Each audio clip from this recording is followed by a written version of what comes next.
Madam ఏంటి madam ఇంతగానం చొరబడ్డారు అని అంటున్నారు, ఏం జరిగింది అసలు ఇక్కడ? ఇక్కడ ఏం జరిగిందంటే నిన్న నైట్ ఒక అతను ఫస్ట్ ఒక అమ్మాయితో ఒక అతన్ని చూసింది వాష్రూమ్స్ లో అని చెప్పింది. సో మేము మెస్ కమిటీలో మెంబర్స్ కాబట్టి ఆ అమ్మాయి నాకు ఇమీడియట్ గా కాల్ చేయడం వల్ల మేము రియాక్ట్ అయ్యి పైకి వెళ్ళాము. పైకి వెళ్ళే ప్రాసెస్ లోనే కింద ఒక అమ్మాయికి నీడ కనిపించిందని మాకు క్లారిటీ వచ్చింది. లేదు ఇష్యూ సీరియస్ గానే ఉంది అని చెప్పేసి మేము ఆ మేల్ సెక్యూరిటీని కూడా అప్పుడే అలర్ట్ చేసి వెంటనే పిలిపించుకున్నాం. సో మా మొత్తం మా తెలివితేటలు మేము ఉపయోగించి మా ధైర్య సాహసాలు మేము ప్రదర్శించి ఒక్కరిని పట్టుకోగలిగినాం. తర్వాత ఒక్కరిని పట్టుకున్న తర్వాత అతను ఏం చెప్పారంటే ఇంకా ఉన్నారు అని చెప్పినారు. సో వెతికే ప్రాసెస్ లో మాకు ఇద్దరు కనిపించినారు. ఆ ఇద్దరిని మేము పట్టుకోలేకపోయినాం. సో ఒక అతను దొరకంగానే వెంబడే మేము డయల్ 100కి కాల్ చేసాము, వాళ్ళు వచ్చారు. కాకపోతే మాకు మా స్టూడెంట్స్ నుండి తెలిసింది ఏంటంటే ఇలా అంటే వారం రోజుల నుండి ఇలా జరుగుతుంది అని ఒక చెప్పారు. కాకపోతే చాలా మంది పిల్లలు ఏంటంటే ఇంతే వాళ్ళ భ్రమ అనుకొని దాన్ని ఎక్కువ అంటే ఒక రకమైన పర్ఫ్యూమ్ ఇమాజినేషన్ ఇట్లా కదలికలు మా ఇంకా నైట్ టైం కాబట్టి మేము అంతే అనుకుంటాం, మా ఇమాజినేషన్ అనుకుని చాలా మంది పిల్లలు చెప్పలేదు. ఇవాళ చాలా మంది పిల్లలు ఓపెన్ అప్ అయ్యి చెప్తున్నారు మేము అది చూసాము, మాకు అది జరిగిందని చాలా మంది పిల్లలు చెప్పడం వల్ల లేదు ఈ ఇష్యూ ఇవాళ జరిగింది కాదు చాలా డేస్ నుండి ఉంది అని మాకు అర్థమైంది. సో తర్వాతకి ఏంటంటే మేము పట్టుకున్న తర్వాత డయల్ 100 వచ్చారు. కాకపోతే మా వ్యవస్థ అనేది కంప్లీట్ గా ఫెయిల్ అయిపోయింది. మాకు ఇక్కడ హాస్టల్ క్రియేట్ చేసి ఒక సేఫ్ ఎన్విరాన్మెంట్ చేయడంలో మా వ్యవస్థ కంప్లీట్ గా ఫెయిల్ అయిపోయింది. మాకు యాక్చువల్ గా ఉండాల్సింది క్యాంపస్ నుండి మమ్మల్ని ఇక్కడ షిఫ్ట్ చేసినారు.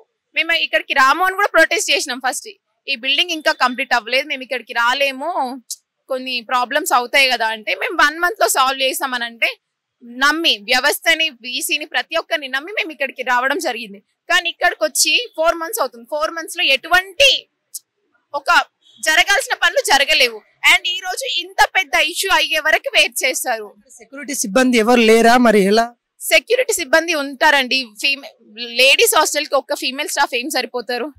మెయిన్ గేట్ దగ్గర 2 మేల్ స్టాఫ్ ఉంటారు. మేము చాలా సార్లు మా ప్రిన్సిపల్ని అడిగా మేల్ స్టాఫ్ ఉండాలి ఒకరు, అక్కడున్న 2 ఒకరిని ఇక్కడికి పంపండి, లేకపోతే 3 పెట్టుకొని ఒకరిని ఇక్కడికి పంపిస్తే ఆ ఫీమేల్ సెక్యూరిటీ కూడా సెక్యూరిటీ, ఆమె at the end of the day తను ఒక అమ్మాయి, తనకి కూడా ఒక సెక్యూరిటీ అనేది అవసరం.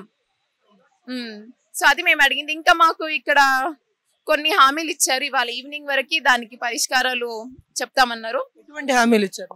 ఎటువంటి అంటే ఇవాళ ఐపీఎస్ రోహిణి మ్యామ్ ఇక్కడ వచ్చారు. సో మ్యామ్ ఏం చెప్పారంటే ఇవాళ అయితే మెయిన్ గా ఇవాళ ఈ రోజు అయిపోయే వరకు విండోస్ రిపేర్ అండ్ హాస్టల్ కి 4 వైపులా లైటింగ్ పెట్టిస్తామన్నారు.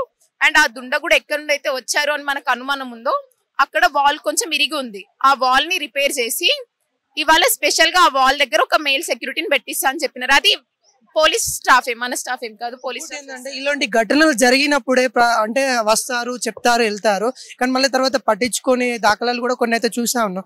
అలాంటి సందర్భం జరిగితే ఒకవేళ మీరు ఎలా రియాక్ట్ చేస్తారు? ఫస్ట్ థింగ్ ఏంటంటే మాకు ఇది మేము చేస్తున్నాం, చూస్తూనే ఉన్నాం. ప్రతి ఒక్కరు వస్తారు చెప్తూ చేస్తూ వెళ్ళిపోతారు. కాకపోతే మేము ఇవాళ ఏంటంటే మా కోసం ఒక ఐపీఎస్ ఆఫీసర్, ఒక లేడీ ఆఫీసర్ మా కోసం వచ్చారు.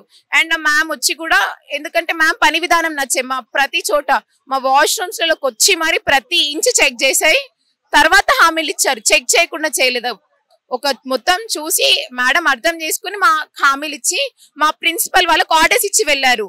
ఇవాళ ఎండ్ వరకు ఈ పనులు మీరు చేయండి, చేయకపోతే నేనే మీ పైన యాక్షన్ తీసుకుంటాని మా ప్రిన్సిపల్ సార్ వాళ్ళకి కానీ మా యాజమాన్యం కానీ ఆర్డర్స్ ఇచ్చి వెళ్ళారు.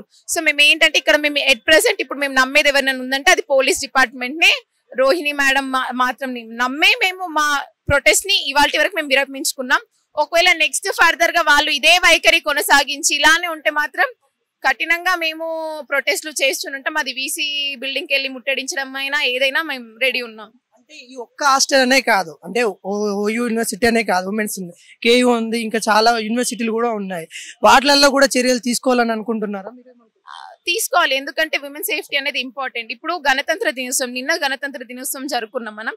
ఈ రోజు మనకి ఇన్సిడెంట్ అయింది. గాంధీ గారే అన్నారు నడి రోడ్డు పైన నడిస్తే అప్పుడు ఫ్రీడమ్ వచ్చినట్టు. నడి రోడ్డు పైన కాదు, మేము హాస్టల్లో ఒక గట్టిగా బంధించిన రూమ్లలో ఉన్నా కూడా మాకు సేఫ్టీ లేదు. సో మాకు సేఫ్టీ కావాలి, అది ఎక్కడున్నా సరే విమెన్ కి సేఫ్టీ ఈస్ నీడెడ్. అది ఎవరు ఎట్లాంటి ప్లేస్ అయినా, ఏ యూనివర్సిటీ అయినా, ఏ చిన్న అంటే పెద్ద కేయూలనే కదా, చిన్న కాలేజ్ అయినా విమెన్ సేఫ్టీ ఈస్ మ్యాండేటరీ.